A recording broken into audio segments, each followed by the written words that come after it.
அமெரிக்காவின் செயலை கண்டித்த சீனா.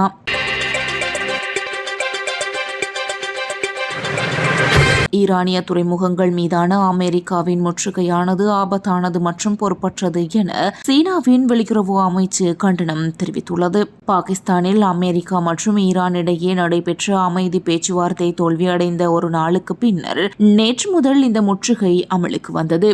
இந்த முற்றுகை பதட்டத்தை அதிகரிக்கப்படுத்துவதுடன் ஏற்கனவே பலவீனமாக உள்ள போர் நிறுத்த ஒப்பந்தத்தை சீர்குலைக்கும் என சீன வெளியுறவு அமைச்சின் செய்தி தொடர்பாளர் குவோ ஜியாகுன் எச்சரித்துள்ளார். மேலும் இது ஆபத்தான மற்றும் பொறுப்பற்ற நடத்தை என்று ஜியாகுன் செய்தியாளர் கூட்டத்தில் தெரிவித்ததோடு ஈரானிடமிருந்து அதிக அளவு மசகு எண்ணெயை பெறும் சீனா இந்த மோதல் முடிவுக்கு வருவதிலும் சர்வதேச சந்தையில் ஸ்திரத்தன்மையை மீட்டெடுப்பதிலும் அதிக ஆர்வம் கொண்டுள்ளமை குறிப்பிடத்தக்கது.